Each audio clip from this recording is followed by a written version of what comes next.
didn't go to gym in high school. I was in ROTC. When I got out of ROTC, I was ready to die for this country. I joined the military and got in one of the most violent jobs you could get. I was field artillery. And it's nothing that, it wasn't that I wasn't smart enough to get another job. I didn't want another job. That's what you wanted to do. That's what I wanted to do. And then I came home and some white dude called me a nigga. I'm like, hold on, wait a minute. Yeah. What part of the game is this, dude? Do you know the shit I went through for you to be able to stand here in front of me and talk to me like I don't matter? Yeah, right. That's Mr. Nigga to you, sir. The government growing babies, microchips in your anus. All koala bears are racist. The ozone layer owes me money. Martians invented turkey stuffing. Y'all can't tell me nothing.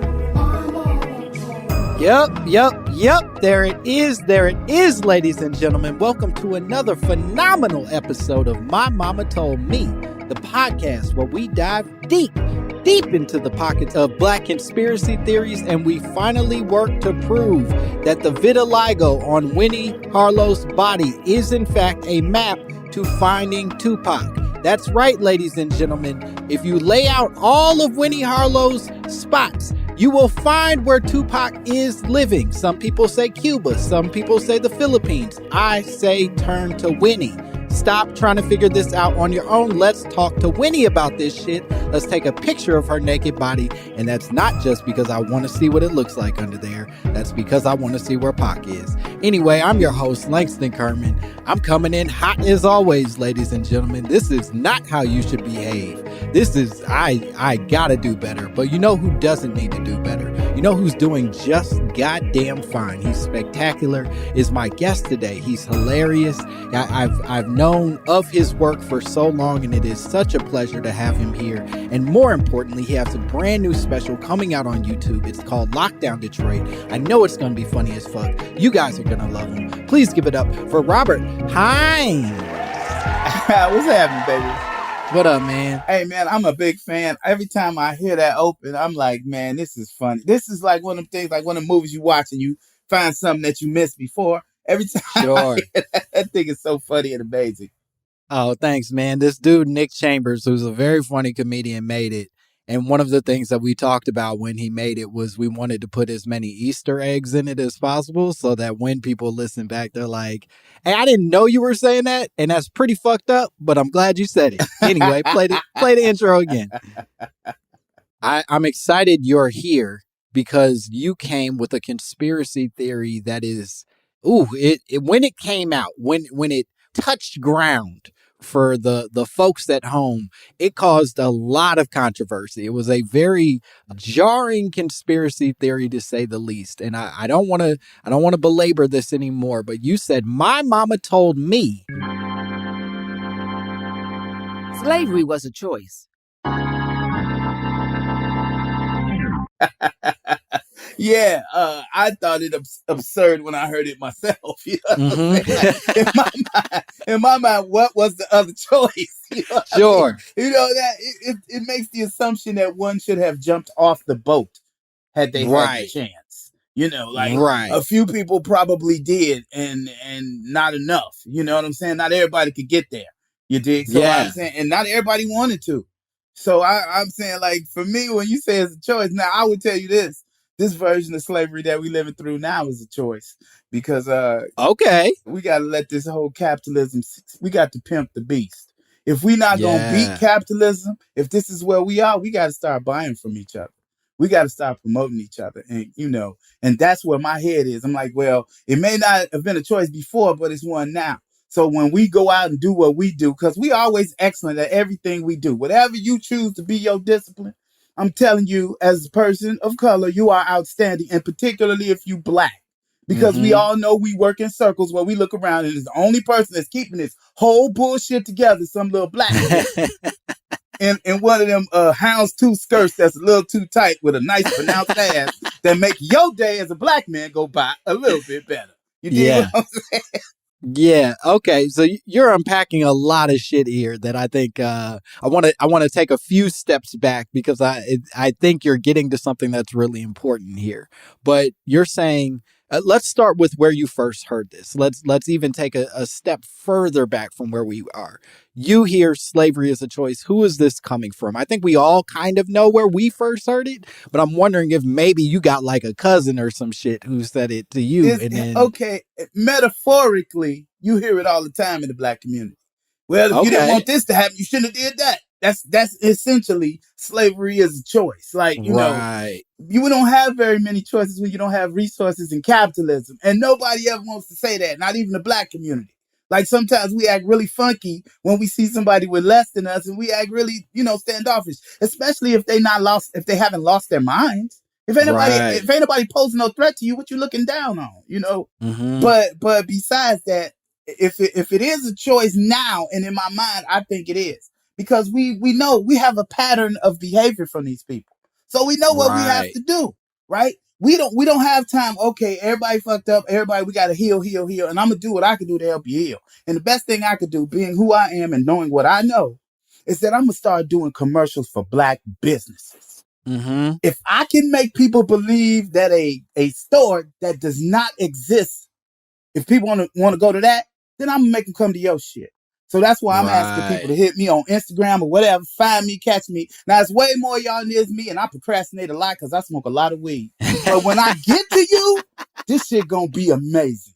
You dig what I'm Okay. saying? I got you. So you're saying you heard it, and it's not literally your cousin told it to you, but a metaphorical cousin, a family member, a member of our community sort of expressed the thought, and your immediate response is not to go, shut up, stupid, you're completely wrong, but to start to reason with some of that perspective. Absolutely. Find the truth in it and reconcile with that truth. Don't Yeah. reconcile with the bullshit that they trying to get you to reconcile with. Or don't fall off on the idea. And this is not a criticism of the dude who said it, because he suffers from the same thing we all suffer. And we got to start grading each other on the curve. You dig? Mm-hmm. If you truly say you love yourself, yes, you start with you, but you start with the greater you. You dig? They love Right. themselves and they keep those images around you all the time. I'm a storyteller, baby. I pay attention to all this shit.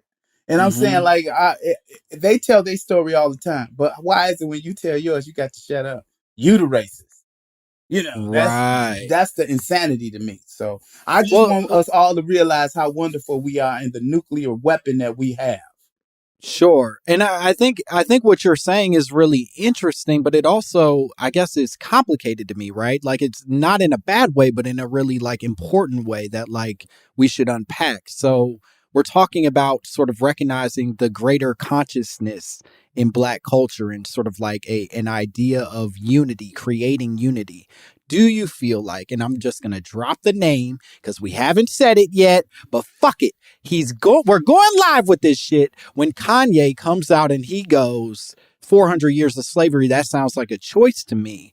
Do you feel like that has a potential for unifying? Do you feel like when that, or is that something that divides even more than we already are divided? I guess the best way for me to answer that, especially on the weed that I'm currently smoking, because what you asked me is a fairly complicated question. Yeah. It gets to the nature of the exact entire thought, and my answer to that would sound vague, but it's honest. It's a plus and a negative to everything, right? So Yep. it does unite us, even if it unites us against him. But in Mm-hmm. addition to that, it also lets us have the conversation we are currently having. There is complication in black consciousness that we need to reconcile amongst ourselves. Now they need to fix racism, but we need to fix the effects because they're never going to give the effort to. And Right. I say all this coming from the perspective of, look at this background. Dude, I was a correctional officer. Lockdown is Mm-hmm. about my experiences trying to be the only dude that was partially woke. Because I wasn't fully woke. I was in my 20s. You dig what I'm Right. saying? 50-year-old me could tell you, man, Langston Kerman, nigga, you stand out.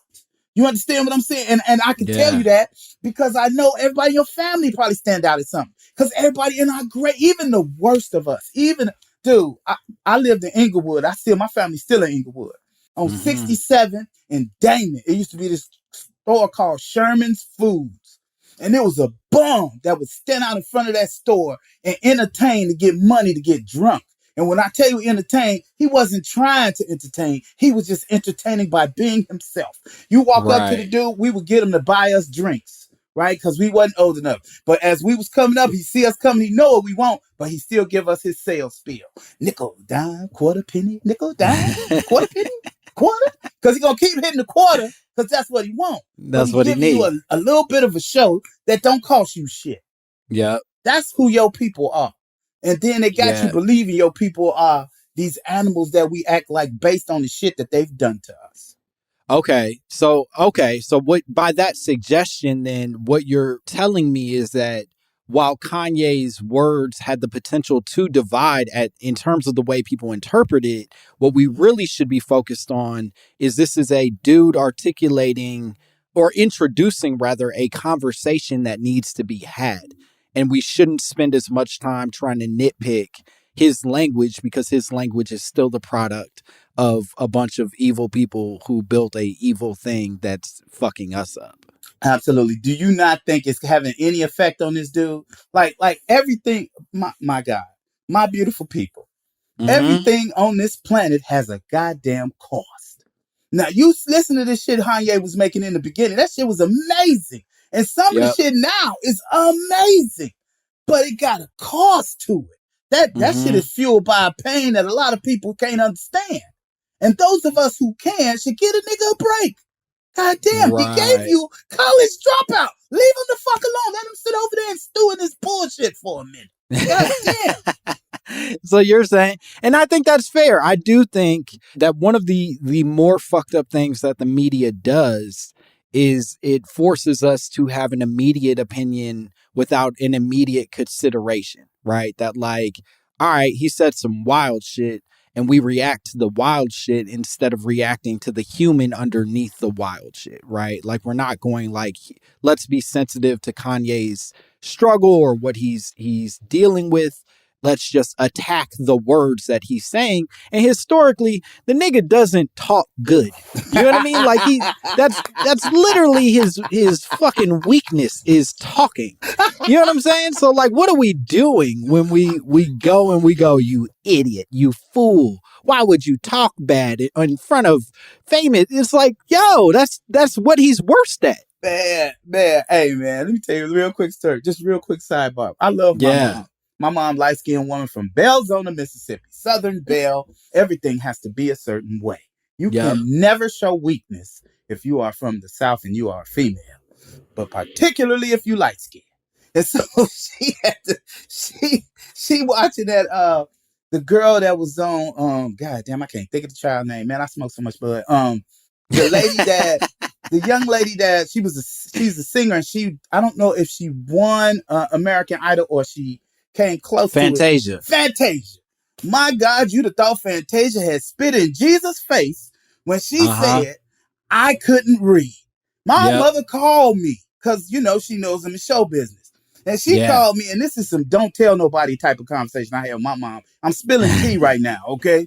When she see this shit, she gonna be mad as hell. But she called me. Well, and she was, I have to assume your mom is not an avid listener of this podcast, so you're gonna be fine. It doesn't matter. I know enough people that's gonna get it to her. My mom was angry when Fantasia said she couldn't read. She was like, he done went out in front of all these white folks and done told these people she can't read. And what I heard was, so the system has failed this girl to get to this point where she can't read. This is what I'm thinking. Yeah. I'm not thinking about I'm saying fix the fucking problem. Let's stop dealing with the symptoms. You know what I mean? That's the way my head is. And that's such a complicated duality that we always are sort of living in, right? On one angle, we should be fucking celebrating Fantasia for making it all as far as she did to the top of the charts, not knowing her ABCs this entire time. She ain't know none of them. And she made it that far. And there's a level of that where we should go, that's amazing. That's a heroic story. But then on the other side, because we find ourselves sort of buried under decades of respectability politics and wanting our best version of representation, it just ends up being this stupid bitch is out here announcing. My God. Right. Telling the world that she's illiterate. This is embarrassing. She's shaming us. How great do you have to be before people acknowledge that you're great?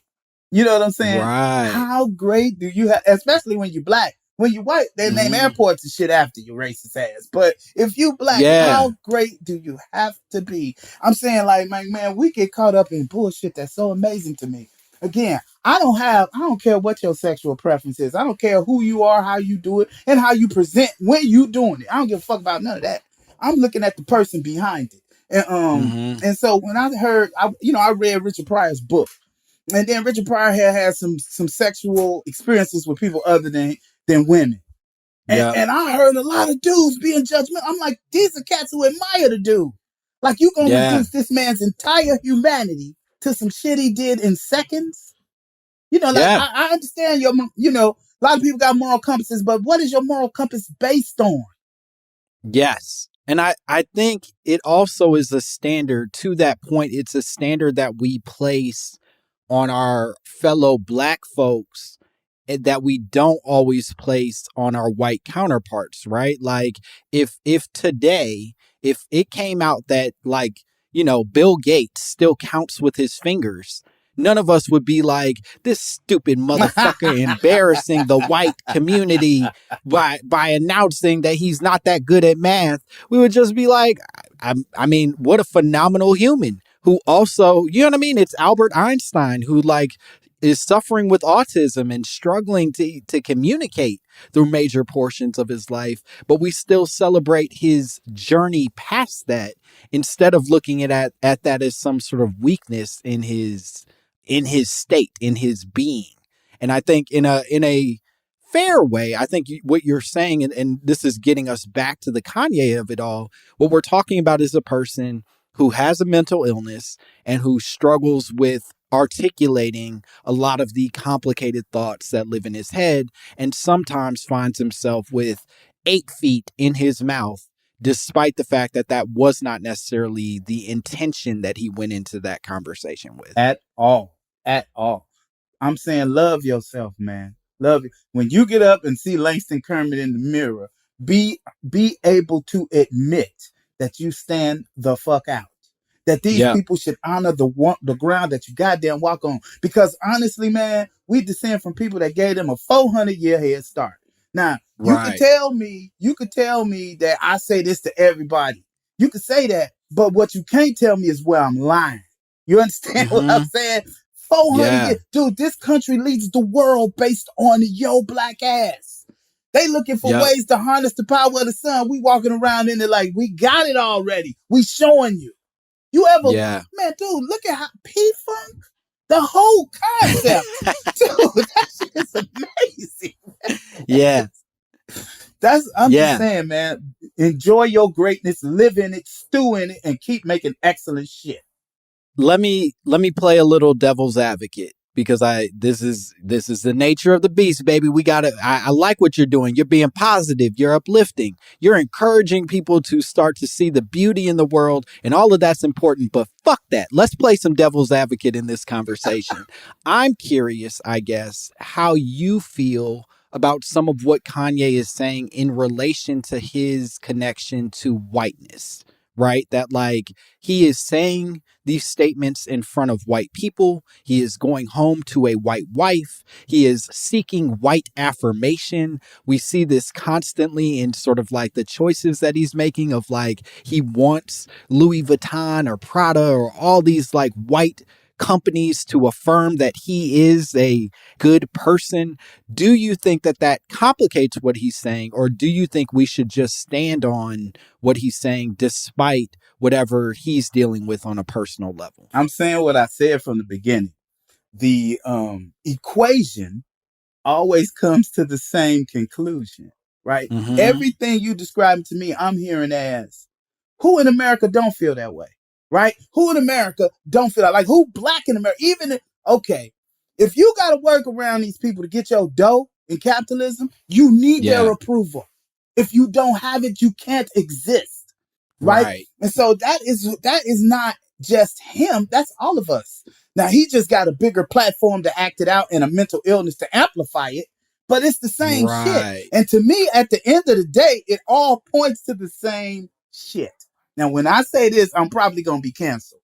But it all, because wait a minute. The people that I work for don't always look like me, but I love them. They love me. In my interpersonal relationships, I do not have problems because I'm pleasant and I see the pleasantness in other people. But honestly, man, all of this shit boils down to just one thing: white supremacy. Every problem you tell me a nigga got, I can do the math to lead back to white supremacy. And see, wait a minute. You thought that was going to get you canceled? Because that's pretty much the premise of this show. Right. That's not going to get you canceled. Like, it's some white folks I be around every day be like, I can't believe he feels that way. Because I don't walk around with a goddamn brand saying, fuck this, fuck this. I'm showing you fuck this. I'm not saying fuck this. Right. Yeah, I do think that this idea of circling back to white supremacy is a valid one. I do think that, like, if we turn to the education and the history, our relationships with these things, there's plenty in this country that would lead a person to believe, whether I consider it right or wrong, could lead a black person to believe that they needed white approval in order to gain access. And Kanye, I think, is just a reflection, to your point, an amplified reflection of that sentiment. Do I think it's cool all the time? I don't. I sit back and I go, chill, nigga. Like, come on, bro. Like, stop. But then on the other side, I go, yeah, but if he isn't sort of like raised in a system that teaches him all of these things, he doesn't come to that conclusion independently. He's not a psychopath. He just is a person being trained in a fucked up sort of like pyramid scheme, if you will. Dude, yeah, dig it. I have the same issues that everybody else has. I was taught to get a job. I was taught to be a protector. Man, I was in the army. As soon as I got out the army, I didn't want to do that shit no more. I didn't want to be a part of that shit no more. But I had family members who were workers. And it's like, boy, you better get that job. And it was an easy job for me to get. I got it and realized how much fucked up this shit was. I started in jail in 1994. I started in jail in 1994. I was 24 years old. And when I started there, they had just signed the crime bill. Now, all these jobs are available. All these jobs are available. Who you think come to get these jobs when we just got through being in a recession? And it changed everything in that jail. Like, when I started, it was one way. And by the time I was there for 2 or 3 years, it was a whole together different animal. Right. And when you say a different animal, are you saying it changed for I have to assume not the better? It had to have changed, but maybe it did change for the better. Maybe it did transition into something where y'all felt like, well, at least people that look like us are... No, I can't assume that. Yeah. It was exactly the opposite. When it wasn't paying nothing, there wasn't no white folks working there. Very few. Right. But soon as the money started, you always got to follow the dollars in capitalism, baby. And then when the dollar stop flowing in a certain direction in capitalism, there will be a reason that they tell you they stopped. And there will be an actual fucking reason. And if you want to know what the truth is, just follow the money. That's all you ever got to do when dealing with America and American brand capitalism. That's fair.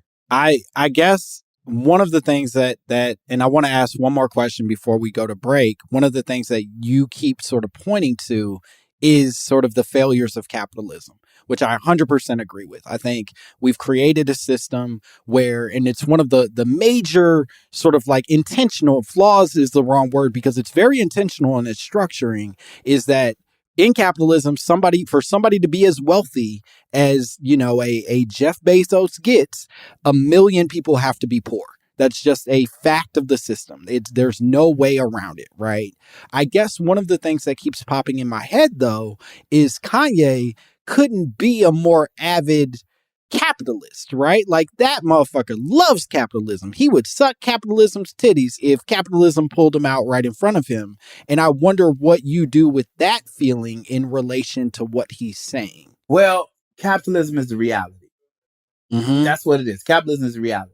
And for me, I can't, it's hard for me to gauge what it's like to be where Kanye is because I'm not in that space, right? Sure. So I could explain it to you better had I been in the space. But the bottom line is still the same, right? The bottom line is still the disease that is capitalism. But I dig, even in that, if that's the reality, if that's what we got to be at, then let's get from where we are to where we want to be. And so that's what I see in Kanye. Like, well, fuck it. If this the game, I'm going to win it. And then I'll teach. And then I'll do whatever else. Right. So this isn't him so much shaming a bunch of people historically, but more being like, look, this is where we are. And if y'all don't do something about it, we will continue to stay at the bottom of this really fucked up system instead of figuring out a way towards the top of it. Man, dig this. We as a people attacked Ice Cube. Now, dig, I'm not saying the nigga didn't make a mistake. I'm not saying that. But he Ice Cube, nigga. Before you finish that sentence, I thought you were going to say ISIS. But nope, you went to Ice Cube, and I'm excited. Keep telling me more. Yeah, I'm just saying the nigga that, hey, come back. We gonna get mad at that nigga? Come on, Right. man. We can do better than that. Find out what the nigga talking about. Go find out what he doing. Find out what's going on with the brother. Find out why he did it. Don't just attack. Find out why he did it. Because you know we on the same bullshit. We know we stuck in the same bullshit. So find out they position. Just because their position is higher than yours don't mean that the bullshit ain't thick. You just more comfortable as you dealing with the shit. And you closer to the bastards who created. Right. So when Ice Cube asks, are we there yet? We need not parse out why he's asking that question. We need to ask where the there is. I hear you. I'm seeing what you're putting down, baby. I get it. The dude is brilliant. I'm just saying, the funny comes out of his pores, ladies and gentlemen. All right, we're going to take a break. We'll be back with more Robert Hines. More My Mama Told Me.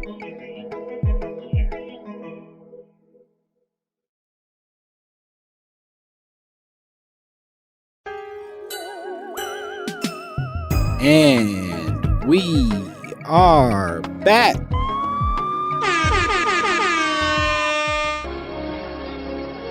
Ready? Ready. Feel the rhythm. Feel the rhyme. Get on up.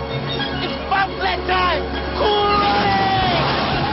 Yeah, we're back here with more Robert Hines, more My Mama Told Me. We're still talking about the possibility that Kanye wasn't completely out of his gourd when he said that slavery was a choice, that there possibly was a level of truth to it that we unreasonably attacked when we called him a fool and told him that his clothes look like homeless people clothes. That's where we're at in the convo. I'm excited. I want to get into this research because I think there's a fair amount of complicated shit that sort of I unpacked, at least in my findings as I thought about this subject. But one of the things that I think will help ground the research is to remind people that the original quote that came from Kanye actually came from an interview he did at TMZ headquarters. He was talking to that Harvey Levin, ain't that his name? The little wormy guy who drinks out the juice box all the time. You know, he was getting steroid up every day. Yeah, that's very true. He's like a weird buff. You know what I mean? Where it's like, it's not a buff anybody aspires to. It's just sort of like small and muscly. I don't like it at all. Yeah, I gave an effort. That's Okay, so the original quote that Kanye says is, when you hear about slavery for 400 years, that sounds like a choice. You were there for 400 years and it's all of y'all. It's like we're mentally imprisoned. Mentally imprisoned being, I think, a key thing that sort of got cut off in the original sort of quote. Now, I don't like the quote. I'll be real with you. Not a fan of the quote, but I do think the at least the slightly longer version of the quote does give some context to what he was intending to go for in his initial conversation. Exactly. I mean, the quote is still a garbage quote. I mean, even like you shouldn't build a sentence around the concept of having a choice to go through this type of hell versus what. You know what I mean? Like that Yep. shouldn't be the that should never be the undertone of the thought. But at the same time, we all are victims of the same shit, and we all Yep. have it, and we show scars differently. That's why I'm getting to be one of them old dudes, and it happens to you all of a sudden, brother. You're gonna look back like, God damn, this shit happened fast, right? Yeah, And what you find is that when you truly love yourself, you look past your personal flaws. You look past the people around you personal flaws. And when I hear like dudes, I'm saying, I wish a brother would pull his pants up.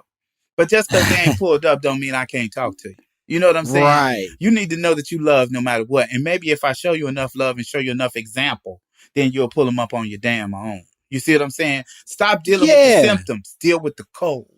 I like that. I do think, that was the we've talked about it a little bit on this podcast, but the famous sort of like Cosby, the speech he gave where he like shamed black people for having too many kids and not pulling up their pants and all the shit that he said with Spanish fly in his pockets was more he had to have a full pocket filled with Spanish fly while he was like, pull your goddamn all right, I got a lot of money and a lot of pills. Who's the most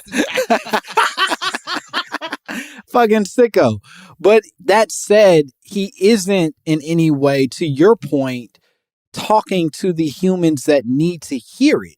He's talking to the people who have already decided they're above the position of those people. And it's like, oh, if he could take a minute to figure out how to actually just talk to people, then maybe they're just going to be like, yo, you know who I rock with so hard?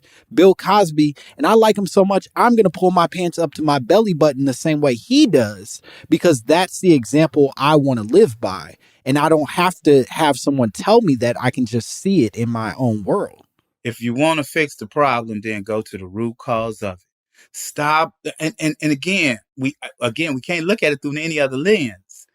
I'm going to judge you because, okay, first of all, when you don't have freedom, when you don't have true freedom, you can't act any kind of way. You got to act a certain type of way when you don't have freedom. Right. And what I'm seeing from these young folks, man, I'm touring all around the country right now. I mean, it's even during COVID, I'm just starting to get out here amongst people. And what I'm seeing is young black folks is making little networks of their own selves together and getting money together. And so rather than you old dudes who are still working for somebody and struggling, look at these little brothers and figure out what they doing. Listen to them.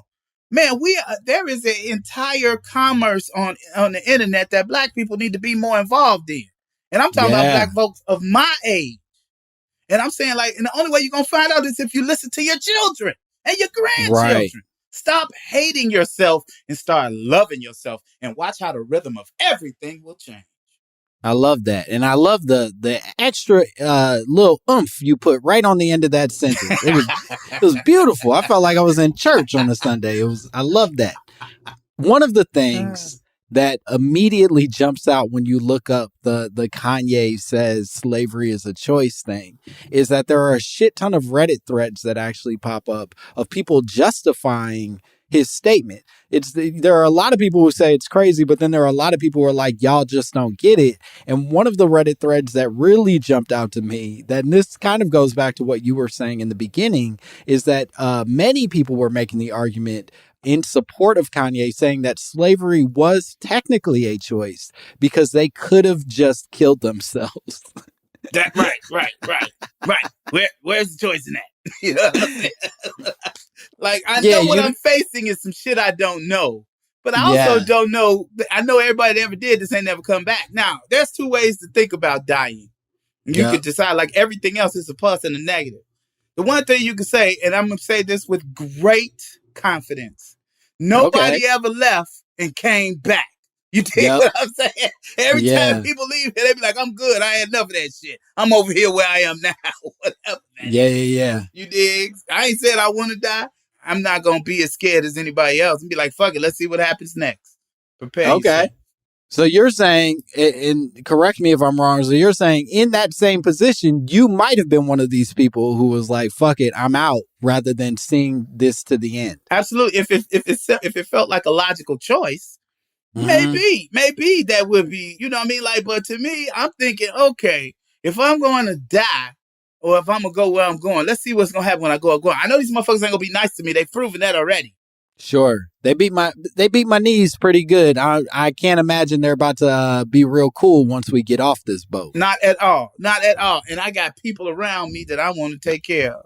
I ain't gonna leave the area. I ain't finna leave these people with these people like this. Not those of us who I even know.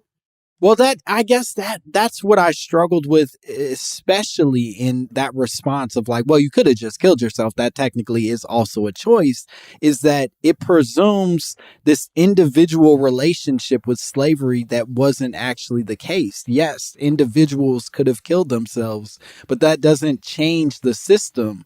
And like, unless you're getting literally hundreds of millions of black people to basically do a collective suicide, you're not solving a problem. You're just asking a bunch of individuals to opt out. And it feels like it has sort of the same selfish nature of the capitalism we were talking about earlier. It's like, oh, well, I got out, so you could have too. Absolutely. And it's like, I don't know, bro. I don't know if that's how that works. Yes, sir. And dig this. So let's say the first boatload of niggas just jumped off and said, fuck it. You know, like, because one of the most brilliant comedians of our time is Eddie Murphy, and he kind of laid it out already, right? Mm-hmm. I'm sure the first nigga was like, fuck this. Yak, got that whoop on the ass. But I'm saying, like, what if they just stopped and everybody just jumped off the boat and then what you think they're going to do? The wind ain't stopped. They're going to turn their ass around, go back and get some more. So what are you actually solving? Right. This isn't a solution for all. This is a solution for self. And maybe that's what makes all of Kanye's statements complicated, for me at least personally, is that it very much feels like a person talking for self and not necessarily a person talking for a greater good or a even if that is in his mind the intention, it certainly isn't what is being said out loud. Absolutely. People who say shit like that have never given thought to an actual viable solution. And, right. and what the problem is with that is because a lot of times the actual viable solution could seem unattainable, but it's only unattainable if you allow that to be the thought. You dig? Like when I say to you, hey man, I know this is me being honest to my very core. I know that these people have tore up everything we ever built, but that don't mean we stop building. So let's build this. Let's make our own particular portion of capitalism that feeds us. Because every other part of this society is divided up by ethnic group. What do black people control? We don't really control nothing but your opportunity to get rich. You dig what I'm saying? That's what we control. We're not getting rich like we supposed to. So I'm saying, like, if you're giving that energy and giving that thought process, let's build again. The one thing we got that we ain't never had before is the goddamn internet. So let's use this like we supposed to use it. Find these young people who know how to use it. My little cousin makes soap. I'm about to start selling her soap. You understand what I'm saying? I'm finna start selling her daughter makes cakes. I'm gonna start selling her cakes. I'm saying, get in my inbox. Tell me what you sell. Give me a minute. I'm gonna get back to you. Let's fix capitalism for us. Right. That in essence, your goal is to apply the logic that Kanye is saying, but remove some of the selfishness that lives in the way that he's saying it or presenting it to the world. Yes, sir. Is that a viable solution? Do this or die? That is really not a viable solution. And that's what I'm saying to you is, yes, exactly what you're saying is what I'm saying. Here's a solution that I found that is very attainable, and we don't have to worry about it working because it's worked every other time they've ever done. This is not the first slavery they had. You know what I'm saying? They would have found other people and it didn't work out. The only people it worked out with is you. You are your only solution. So start working with each other. Stop hating that little boy and listen to him. Everybody has let me just make this one quick point. You can play a little music, whatever, because this is the point. This is my Oh, wait a minute. You want to talk that talk? Yes, you want to really hit something? Sir. Okay. Yes, sir. Let's do it. We'll talk some talk. All right. I'm about to give you 30 seconds. Robert, go crazy. Talk that talk. Racism is not just about color, but it's about generations. And what I'm telling you is stop generationally hating yourself. But also pick the shit that worked and use it again. We know we can build communities amongst ourselves. But what is the difference? Where's the power? The power is that when people know some shit is fucked up, shit starts to function differently. And I'm saying we got the entire internet. Build us some shit from this internet, and when they come to tear it down, show it on the internet again and be prepared to protect. Hey, there it is. We talking talk, baby. We talking talk. Hold on. That's called motherfucking bars, nigga. We talking some talk.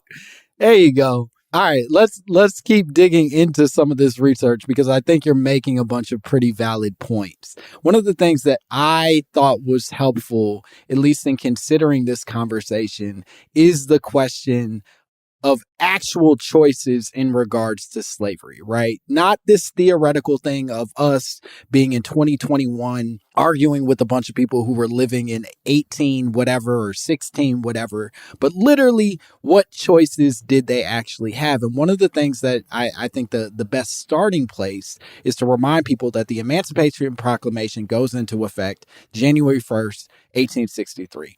But it isn't until June 19th, that's why we have Juneteenth, 1865, that many Black people in the southern states actually learn of their freedom. The word doesn't get down to them because the internet doesn't exist. And motherfuckers ain't excited to make a phone call and be like, hey, let your slaves go, right? So because of that, a bunch of people do stay in servitude for more than 2 years, basically, unbeknownst to them that they were in fact technically freed. But some could argue, if I'm going to be the worst version of devil's advocate in this situation, some could argue that they are remaining in servitude, I guess, voluntarily at that point, even though technically they'd still get their ass whooped and feet cut off if they made any attempt to leave. There's that part. But let's just say this. Okay. Let's look at how they treat each other. Just look at how Europe is treated in general. There was a world war, and they had a whole plan. We're going to build all this shit back. We're going to make sure people got infrastructure. We're going to make sure people got ways of eating. And they tried that shit in America for a short while. See, that's the thing. They tell you historic terms, but they really don't tell you what they mean, right? So during Reconstruction, the shit was working. You dig what I'm saying? Yeah. Motherfuckers was getting businesses. Things were happening. You cannot expect to let these people who have only known one way of living just all of a sudden turn them loose and think it's going to be all right. Sure. You know, everybody had support here. They had colleges that supported people here when they started America. They organized for everybody and organized against us. Every system in America, the government, every system that the government has, and you can tell me where I'm wrong, has somehow found its way to work against you. No, I think there's something really honest in that. And additionally, what I'll say is that it reminds me of the fact that there were plenty of Black people who fought on the side of the Confederacy in the Civil War, much in the way that you're describing. It's not because they are like, yo, I just love slavery, as much as they are like, this is the system I was raised in, that I was brought into. This is all I know. So the idea of fighting against it and being brought into something worse, or even worse, not even having all the information to know what the better could be, is essentially what they're fighting for. They're fighting in fear of their own lives, but then also the lives that may come as a result of, you know, the freedom, quote unquote, on the other side. Absolutely. Dude, that's the other thing. That's the other thing about this generational divide. We also divide ourselves via education. Now, I can't do everything, but I got a community of motherfuckers around me who can, right? And so rather than like talk down about people who are educated, because some of us getting into the habit of starting to do that, like knowing shit is bad. You know what I'm saying? Like, get the fuck out of here, right? Stupid motherfucker out here reading get into that. Don't fall studying. for it. Love yourself. Look at damn, you do this. Dude, I listen to some of your podcasts. I do. And when you get to this point, I be like so proud. I'm like, damn, that nigga educated. Look at him dancing that dance. Like, dude, nobody understand. People truly do not understand the level to which you can code switch denotes a lot of where you get in society. Yeah. You dig what I'm saying? And I'm listening to you. I'm like, yeah, that nigga is talking that talk. You dig what I'm saying? Hey man, I grew up in the suburbs, baby. This is how the noise comes out. You know what I mean? I can't fix it much, but you know. I don't see any flaws in it. That's all I'm saying. I don't see any flaws in it. That's what Hell it yeah. is. Exist how we exist, baby. I like that. One of the things that also sort of came in some of this research was I saw this article from this dude, Douglas A. Blackman, who is not black at all. He is very, very white. But Douglas A. Blackman wrote this article that basically says that despite black people technically being made free after slavery, slavery did continue for another 80 years in what he's calling the age of neo-slavery. Now, this neo-slavery is basically when Southern lawmakers started to figure out new strategies for arresting black people. They would make up new laws, completely brand new laws. In the article, he talks about one dude who got arrested for quote unquote vagrancy because he didn't have official proof that he was employed. And by not having proof that he was employed, he was arrested. He was taken to jail. He was kept in that jail. And when he couldn't pay the fines to get out of that jail, he was then sold to a private company, a coal mining company. And then that coal mining company allowed him to, quote unquote, work off his wages. But in working off his wages, they basically tied him to the inside of a coal mine and made him basically live down there for the whole of his life, while he worked for $12 a month, which wasn't enough to ever earn his freedom. So he was a slave. He just was a slave through the prison complex and not traditional slavery. What does that sound like to you, honestly? What does that sound like to you? It sounds like an American job. You work someplace and you get just enough money to feed yourself and the people around you, just enough money to get you a certain degree of okay with the situation, but never enough to really pass something down to the next one of you. Never enough to truly be independent of the system, right? Yeah. And what is that? What is that? When you hear people saying they got retirement, yes, you have retired. You have that. But what do your kids have once you're gone? Not nothing. It's yours. It's over with. Yes, you are taken care of, but nobody else is under you is. Now, you may have some shit to leave to them, but I'm saying overall, I tell you what, if one of these Rothschilds or somebody like that with them type of names die, they not worried about how their grandkids gonna bury them. That is what I'm talking about. So where is it any different than slavery? And right, I think it goes back to our initial conversation about the way that wealth is distributed in this country and controlled in this country. That truly we, for the most part, so many Americans exist in a way that if something bad happens, it can be detrimental to their entire existence. Whereas you want to find yourself in a way that, God forbid, someone in your life does pass or something bad does happen, you can bounce back from that motherfucker rather than being trapped at the bottom of a fucking coal mine with your leg tied up, being told that this is the only way you can work towards freedom.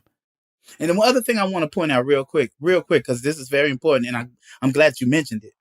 This was the law. This the government telling you.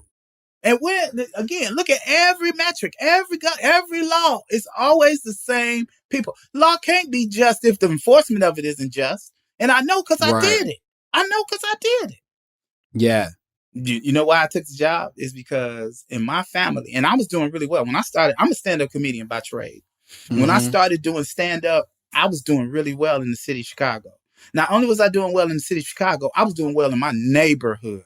I got a hood pass, nigga. I was not, them niggas would call me Hollywood. I would come home hanging out with Bernie Mac 2 or 3 in the morning, and motherfuckers be like, oh, look at Hollywood. He just got back. What happened? What happened tonight? You know what I'm saying? So how can I not love these people? You see what I'm saying? They gave me a hood pass. As much hell as the hood gave me, it also gave me a whole lot of motherfucking strength. Right? And so, and back then I was doing really well. And my parents are worker bees. You can't tell them a job ain't the best thing. You can't tell my family is working class. They from Mississippi. If you want to take care of kids, you got to go punch a clock. All this imagination shit is for them. It ain't for you.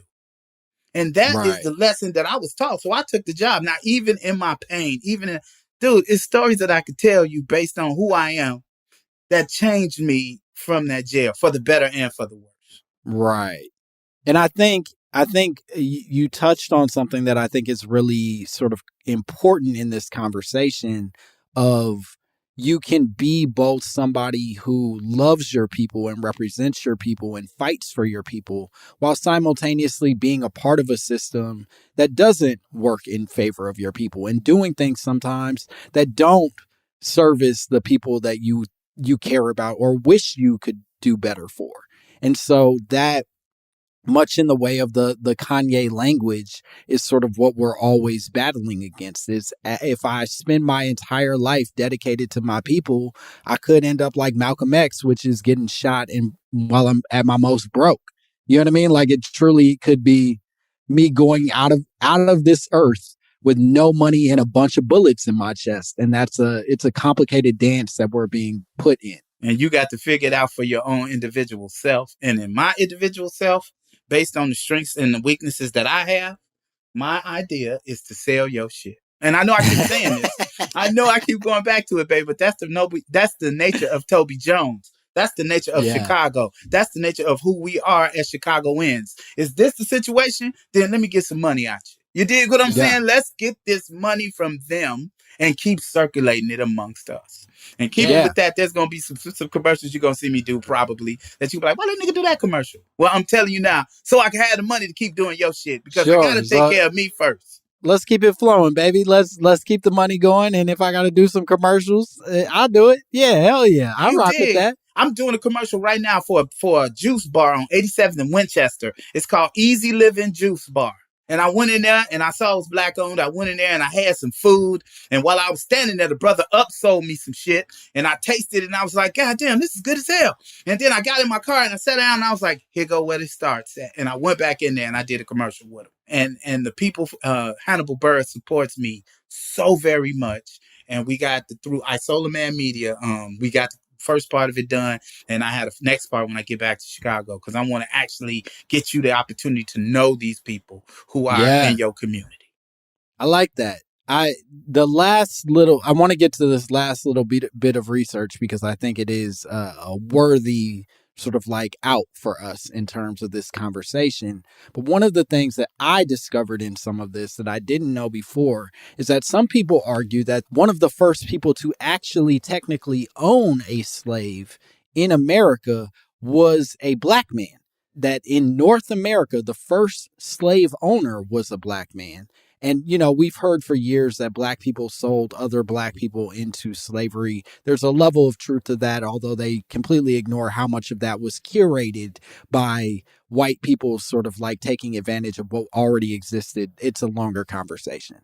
But there was this dude, basically, his name was Anthony Joshua, who was an indentured servant himself in America, got his freedom after indentured servitude, and then found a different indentured servant, John Casser, who he basically sued to get full rights of this dude. That, like, for whatever reason, he was like, this motherfucker, I gotta own him forever. And then the state allowed him to keep this dude, John Casser, forever. And then he became the first technical slave owner in America. And this is one of the things I think that people point to when they go, it's a choice because that nigga volunteered to be a slave owner and that other one allowed it to happen. I see two really fucked up tracks. Again, it's always the same shit. So what are we doing now? We talking about this dude. Why? Because they let him be the first one. Right? There's a reason for that. They didn't just let anybody be the first one. Everything they do is strategic. So let's just say that part. And then the other part that is truly fucked up is that you don't know this man's experiences. But what I'm hearing is Christianity. I'm sorry, I'm going to say it. That's how they justify putting you in slavery. It's Christianity. So he living his best Christian life as a slave. He feel like, okay, now the God has blessed me to own another motherfucker. You dig what I'm saying? That's incredibly fucked up. But again, all of our problems, they got us surrounded, baby. They got us surrounded culturally. They got us surrounded financially. And so all I'm saying is let's just find a way to find an oasis for just us. Yeah, I love that. And the Christianity really hits home for me because I do think that even if you look at the principles of Christianity, it both tells you that, like, you can own a person depending on how you read the text. I want to be careful when we say this because I don't think that every interpretation of the Bible tells you, like, slavery's tight. Go ahead, get you a slave. But there are interpretations of the Bible that do allow you to do that. But even more effective in their writing, they go, if you are a slave, don't kill nobody. That would be wrong to fight. You can't murder nobody. And it's like, nah, nigga, if I'm a slave, that eighth commandment, I don't know which one it is. That eighth commandment is out the window. Man, I'm killing a motherfucker. All authority is given to you by God per Christianity. Mm-hmm. And you can tell me what you want to tell me, but I know there is parts of the Bible that tells you in law, in Christian, biblical, Levitical, whatever the fuck law, that tells you how to treat your slaves. So how is it that it ain't sanctioned by it if they telling you how, if they gave you a handbook of how to treat them? Yeah. Don't make no sense to me. Don't make any sense. And it is very strategic. It is a system that they put into place. And it's 100% a system that we will forever be fighting against because of the powers that be that control it. 400-year head start, baby. You can't get around it. You just get comfortable. God damn. Well, this is a sad ending to this break, but this is how we going out. I don't know. We'll be back with more Robert Hines and more My Mama Told Me.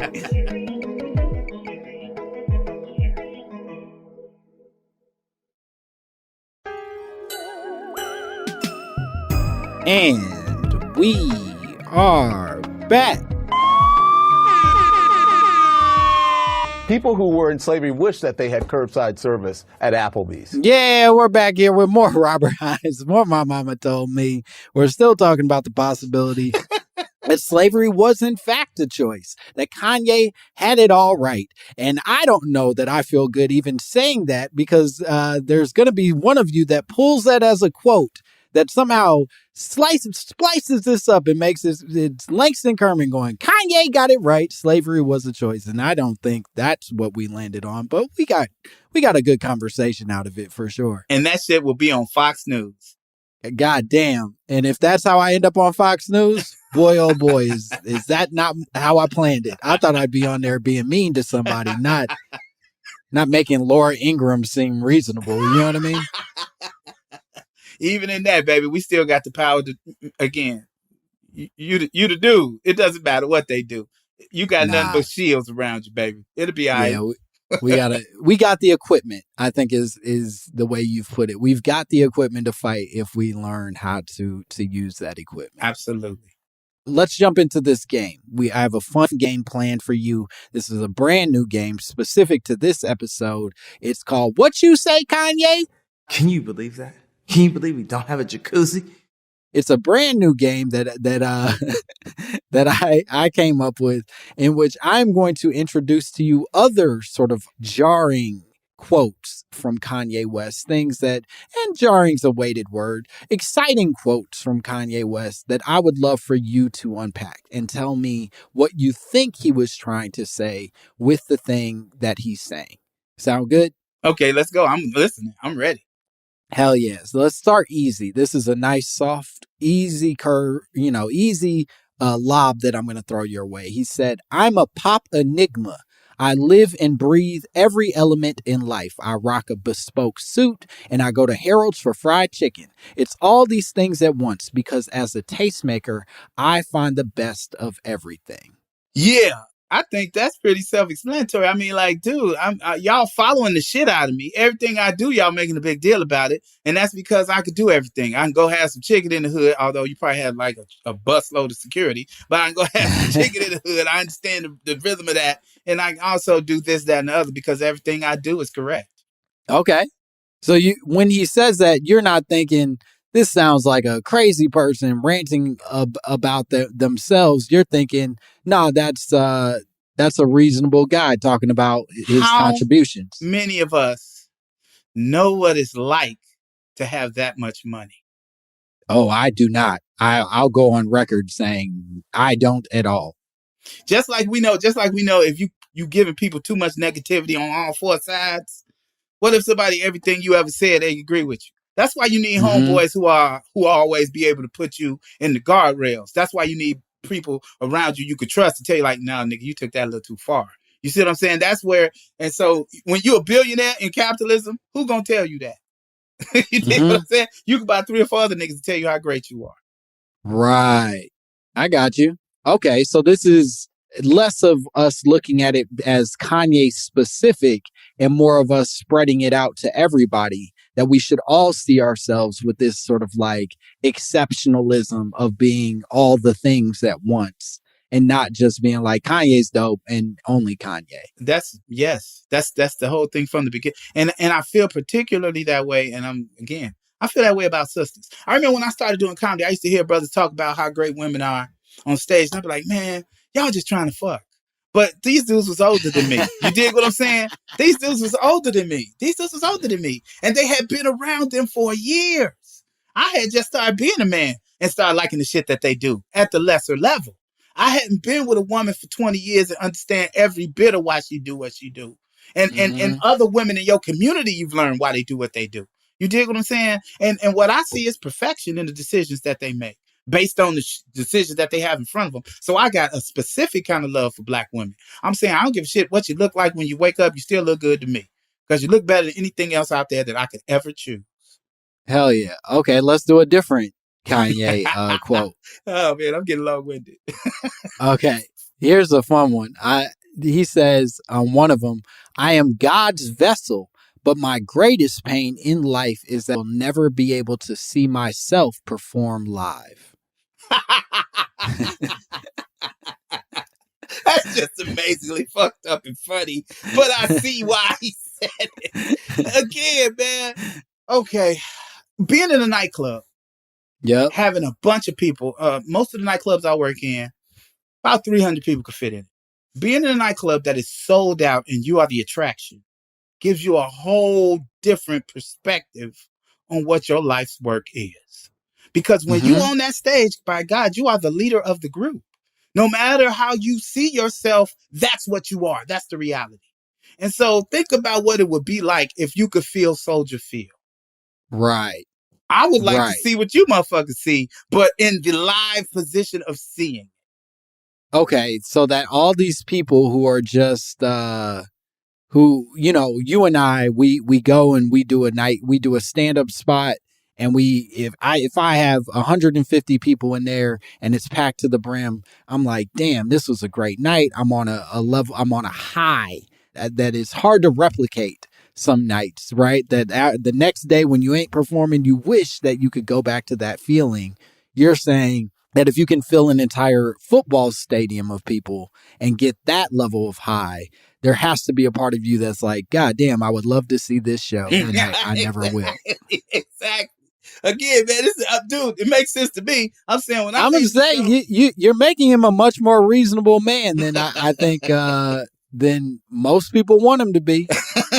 I'm just saying, like, I see him as what he is. This dude is brilliant. Like, he may be weird, but everything has a cost.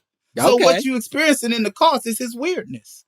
All right, let's get into one that I think similarly launched a fair amount of controversy. This came out of his presidential run of 2020, where he said, basically at I guess a conference he was holding, it might have been his presidential announcement, but he basically said that Harriet Tubman never actually freed the slaves. She just had them work for other white people.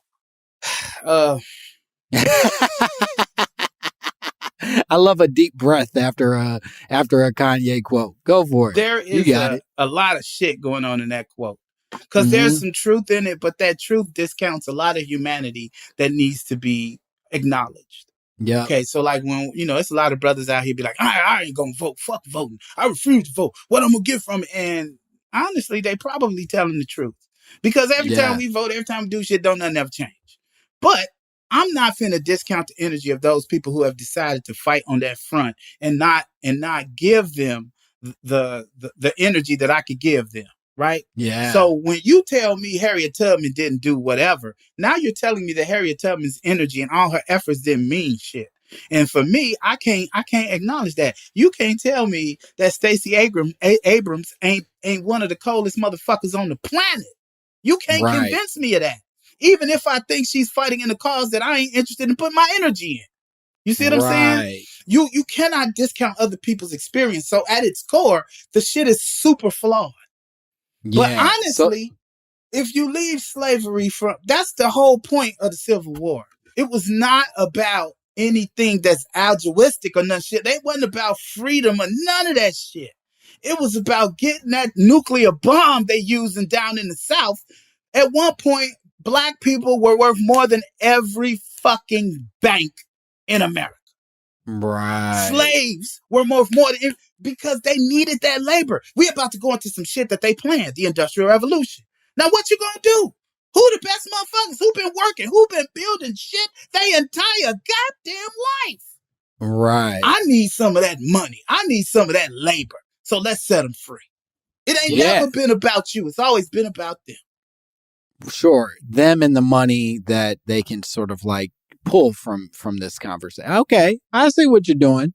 So if nothing else, Kanye is being insightful, but also cruel and short-sighted to the people in history that at least did their best to offer us some version of what and dig this. Freedom why does he like. do that? Here's why he do that. Because look who he around. Yeah. Oh, he's around the devil. That's for certain. What else is he supposed to think? Sure. What else is he supposed to hear? I'll hit you with one more, and then we're going to get out of here. The last one that I think is a really fun one to walk away from, especially given all the things that we've talked about. He says, bad taste is vulgar. The world as a whole is fucking ugly, and the internet too, but I'm not in the construction business. I don't understand that first part. Bad taste is vulgar. Because now you giving facts to opinion. So that don't really make sense to me in my logic. Sure. So that shit, I don't know what the fuck you're talking about right there.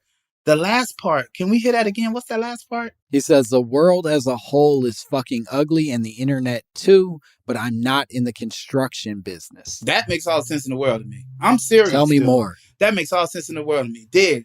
All this shit is fucked up, but I can't save everybody. You dig? I'm a capitalist right now. I'm doing what capitalism calls me to do. I can make some more money. If you know what I mean, what is it that you expect a person that does what they do to do? You dig what I'm saying? Like, this is not, my fight is not civil rights. My fight is money. Okay, if that's what you are, but then my call back to that would be, what do you do with the money now that you have? Sure.